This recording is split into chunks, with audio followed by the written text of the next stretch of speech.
अस्सलाम वालेकुम दोस्तों। पाकिस्तान व्हाइट बॉल टीम के कोच माइक हैसन का कहना है कि पाकिस्तानी टीम की कारकर्दगी इस बात पे जांची जाती है कि भारत के खिलाफ हमारी परफॉर्मेंस क्या रही है, जबकि भारत दुनिया की बेहतरीन टीम है। बल्कि उन्होंने अल्फाज यूज किए कि they are the best by a mile. ठीक है, आसान नहीं उन्होंने फड़ना, लेकिन हम जज करते हैं कि भारत के खिलाफ हमारी कारकर्दगी क्या है।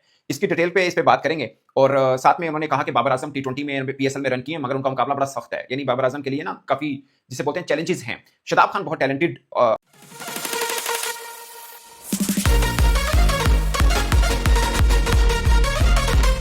की शानदार बल्लेबाजी की, 3 खिलाड़ियों को भी आउट किया 42 रन देके, और टीम की जीत में अहम किरदार उन्होंने निभाया, इसमें कोई दो राय नहीं है। और बाय द वे उसी मैच के अंदर आकिब जावेद ने भी एक ओवर में 3 खिलाड़ियों को आउट किया, ओवरऑल 4 विकेट्स उन्होंने लिए। अब तक के 8 मैचेस जो उन्होंने इंग्लैंड में खेले 10 विकेट्स वो ले चुके हैं। काफी तेज बॉल डालते हैं, मगर इस मैच में खासकर उन्होंने 4 खिलाड़ियों को आउट किया है। सो ये है आकिब जावेद का भी एक इंटरव्यू है, उसके अंदर भी उन्होंने बात की कि पाकिस्तान की क्रिकेट क्यों इस मोड़ पे आ खड़ी हुई है। बाय द वे अभी ना सीजन चल रहा है, पाकिस्तान के जो कोच हैं, पाकिस्तान के क्रिकेट को देखने वाले आकिब जावेद हैं, इनको मुख्तलिफ चैनल्स में फ्लो किया जा रहा है कि आप जाके मुद्दा पेश करें, हम कैसे काम कर रहे हैं और क्रिकेट को बेहतर कर रहे हैं। मेरा हमेशा मानना है कि डैमेज कंट्रोल करने की ये जो फार्मूले होते हैं ना, कि मीडिया के अंदर जाके इंटरव्यूज दें और ये बाकी समाज, इससे कुछ नहीं होगा। Eight the end of the day what does matter, आपकी परफॉर्मेंस क्या है। और आपका कोच माइक हैसन ये कह रहे हैं कि इंडिया की टीम आज दुनिया की वो टीम है जिसको सभी बीट करना चाहते हैं।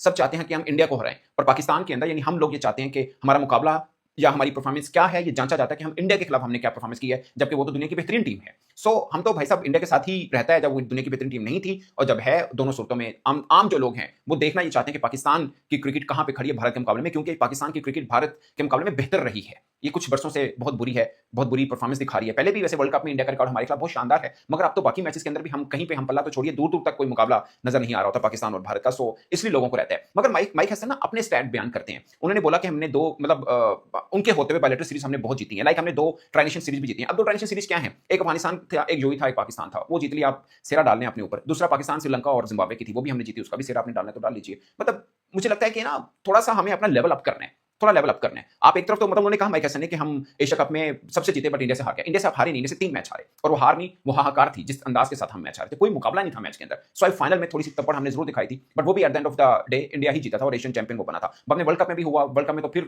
जिसे बोलते हैं ना एक तरफा मुकाबला था, भारत आया, उसने लपेटा, पाकिस्तान को निकल दिया। सो ऐसा मुकाबला कभी नहीं होता। और ये ऐसा नहीं है कि भारत अब बेहतर नहीं है, भारत पहले से भी बेहतर क्रिकेट, लगातार अच्छी क्रिकेट खेल रहा है, बट हम पहले थोड़ा मुकाबला जरूर कर लेते थे। 2021-22 में देखें हमने 2 बार भारत को हराया भी। दूर की बात नहीं कर रहा, अभी की बात कर रहा हूं मैं, ज्यादा दूर की बात नहीं कर रहा। सो अगर 6 बायलैटरल सीरीज में हम सिर्फ 1 हारे हैं माइक हैसन के, वो चूंकि बांग्लादेश में जाके हम हारे थे। उन्होंने शाहीन अफरीदी की कप्तानी की तारीफ की कि फास्ट बॉलर के लिए आसान नहीं होता वनडे फॉर्मेट में कप्तानी करना। अब उनको कौन बताया कि वो पहले टी20 के कप्तान थे, मगर पाकिस्तान क्रिकेट बोर्ड ने उनको टी20 की कप्तानी से इसलिए हटाया था क्योंकि वो फास्ट बॉलर है, और फास्ट बॉलर कप्तान नहीं हो सकता। बट हम उसी क्रिकेट बोर्ड ने उसको बाद में वनडे का कप्तान बना दिया। सो मामला थोड़े इस तरह चल रहे हैं। लेकिन माइक हैसन ये कहते हैं कि आसान नहीं होता कि आप 8वें 9वें नंबर पे कहीं खड़े हो फिर एकदम आप आए आईसीसी इवेंट जीत के निकल जाएं, ये आसान नहीं होता। इससे पहले यानी माइक हैसन के आने से पहले 2 आईसीसी इवेंट उन्होंने बताया कि हम पहले राउंड से बाहर हुए थे। अब कम से कम दूसरे राउंड में तो हम गए हैं ना, मतलब पहले राउंड जीते हैं, दूसरे में गए हैं, पहले राउंड में सिर्फ हम एक ही मैच हारे हैं, इंडिया वाला।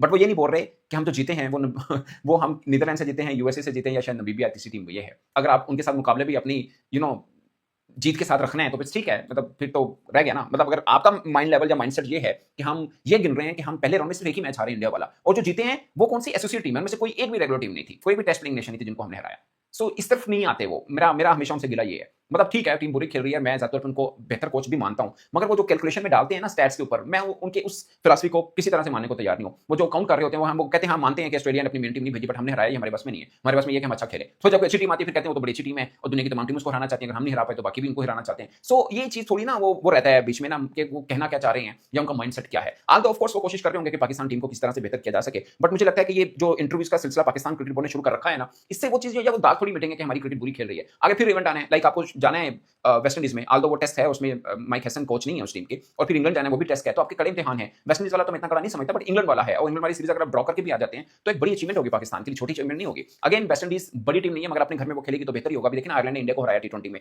ये भी एक बहुत बड़ा अपसेट था। अदरवाइज इंडिया लगातार 16 सीरीज में एक भी सीरीज नहीं हारा था, हारा भी तो आयरलैंड से हारा। आल्दो उनका पहला मैच जो है वो इंग्लैंड के साथ 12 से धुल गया, मगर एक कंपोस्ट टोटल उन्होंने जरूर खड़ा किया था। श्रेयस अय्यर की कप्तानी में उनकी पहली 50 भी आई है, कप्तानी में पहली 50 की बात कर रहा हूं तो शायद कलेक्टिवली उनकी 950 थी। अभिषेक शर्मा ने जबरदस्त बैटिंग की है। आल्दो अभिषेक शर्मा का इंग्लैंड के खिलाफ स्कोर बहुत तगड़ा है, 7 मैचेस में 347 रन है, 49 की एवरेज है, 240 समथिंग 219 का उनका स्ट्राइक रेट है, 100 250 है इंग्लैंड के खिलाफ, वो तगड़ा है। मगर वहां पे भी एक बहस चलती है कि सूर्यवंशी खेल सकता है नहीं खेल सकता। अच्छा मैं एक चीज बताऊं आपको, इंडिया की जो करंट प्लेइंग टीम खेल रही है ना, इसमें इनका मिडल ऑर्डर मुझे बहुत कमजोर लगता है। यकीन मानिए कोई तगड़ी टीम इवन कि इंग्लैंड इस चीज का फायदा उठा सकती है। आल्दो मेरा मानना है कि India versus England, even in England India favourite होगा क्योंकि छोटे ग्राउंड पार्टी पिचें उनको फेवर करती हैं, वो उसमें अच्छा खेल जाते हैं। सो मेरा मानना है कि ये सीरीज के लिए इंडिया शायद फेवरेट हो, तो बारिश की वजह से मैं धुल गया, वो पहला रिजल्ट आता शायद ज्यादा बेहतर रह जाता। मगर मिडल ऑर्डर का थोड़ा सा वीक है, श्रेयस अय्यर, तिलक वर्मा, फिर अक्षर पटेल, ये तीनों का एक टीम में होना प्लेइंग 11 में ये इंडिया के लिए भी बेहतर नहीं होगा। अगर हमारे कोच उनकी बहुत तारीफ कर रहे हैं कि बहुत धांसू किस्म की उनकी टीम है और सब चीजें हैं भी, उनका रिकॉर्ड भी बेहतर है, मगर ये एक थोड़ा सा ग्रे एरिया उनका मुझे ज्यादा तौर पे लगता है कि मिडल ऑर्डर का इधर से वीक होता है। शायद रिंकू सिंह की आने से तिलक वर्मा की जगह पे एक्सक्लूसिव बैटिंग ऐड होगी, वो शायद बेहतर हो। देखिए 135 का स्ट्राइक रेट है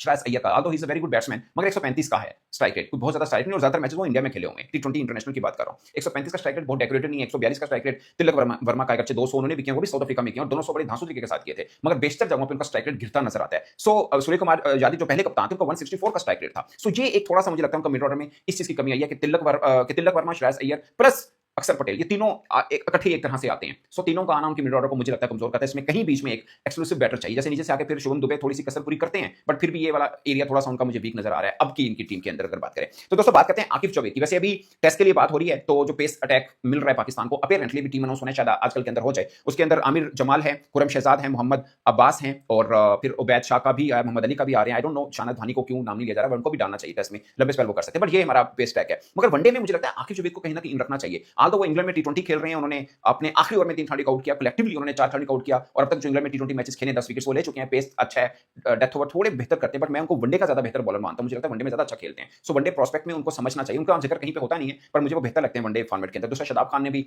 बेहतर परफॉर्म किया है एक ही मैच में, जो मतलब वैसे 2 मैच खेली उन्होंने, बट एक मैच में उन्होंने 50 भी किया, उसमें 3 खिलाड़ी को आउट भी किया। सो अच्छा है।